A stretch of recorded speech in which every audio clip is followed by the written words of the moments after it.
যদি নানা নানুর পরে নানা বাড়ি জীবিত থাকে সেটা কখনোই মামাদের জন্য না, মামিদের জন্য। আসসালামু আলাইকুম, আভি লাভলি। তোমরা আমাকে দেখতেছো আমার পেজ লাভলিস লাইফস্টাইল থেকে। প্রত্যেকটা মানুষের ছোটবেলাটা জড়িয়ে থাকে নানা বাড়ির সাথে।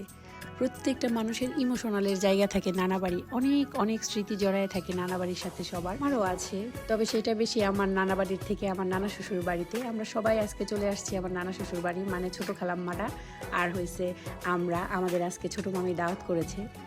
যদি নানা নানুর পরে নানা বাড়ি জীবিত থাকে সেটা কখনোই মামাদের জন্য না, মামিদের জন্য।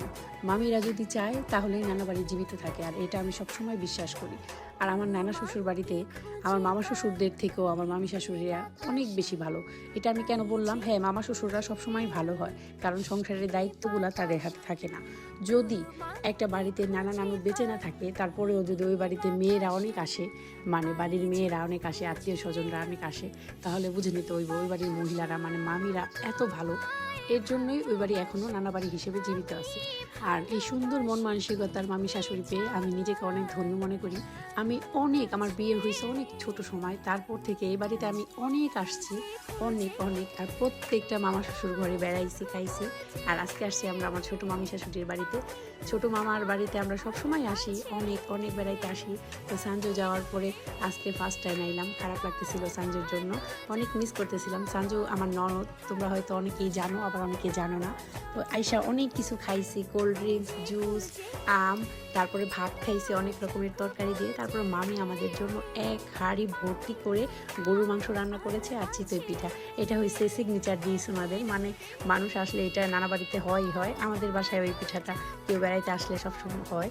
তো এই পিঠা, গরম গরম পিঠা আর গরুর মাংসের ঝোল আমার এত প্রিয়।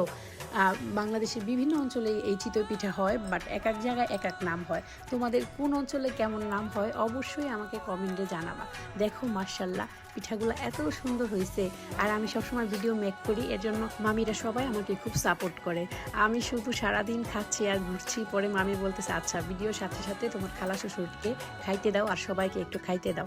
আর এই দায়িত্বটা সবসময় মামি আমাকে দেয়, আমি নাকি খুব ভালো করে বাড়তে পারি। তারপরে আমার ভাসুরের ছেলে, আমার ছেলে একদম সুন্দর করে বসছে। আমার ভাসুরের ছেলে আমার ছেলেকে পিঠা দিতেছে। মাশাল্লাহ, দুই ভাইয়ের অনেক ভালো বর্নিং হয়ে গেছে। তারা রাতের বেলাও একসাথে অনেকক্ষণ খেলা করছে। মাশাল্লাহ, সবাই বাচ্চাদের জন্য দোয়া করো, মাশাল্লাহ বইলো। আর এইদিকে আমি আমার মেয়ের জামাইকে খাইতে দিয়ে দিছি। ছোট খালু অনেক দিন পরে বাংলাদেশে আসছে, ছোট খালুর জন্য এই দাওয়াতটা আজকে।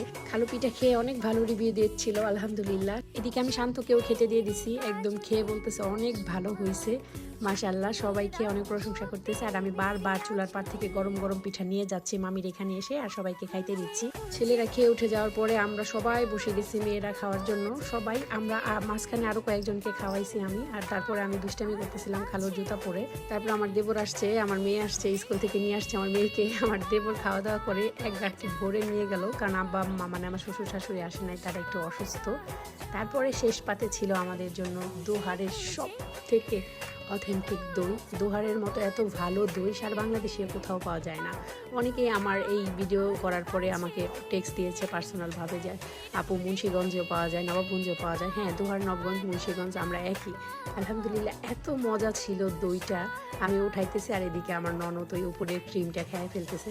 আমি ওটা বলছি দই ভাঙার আগে আমি ভিডিও নিব, উনি মাতবরি করে দইটা আগে কেটে ফেলছে। শেষ পাতে দই খেয়ে সবাই বিদায় নিলাম নানা বাড়ি থেকে। আলহামদুলিল্লাহ, অনেক ভালো একটা দিন কাটলো। আমার ভিডিও ভালো লাগলে অবশ্যই তোমরা কমেন্টে জানাইতে পারো আমাকে, আর কোথাও ভুল ত্রুটি হলে ক্ষমার দৃষ্টিতে দেখো।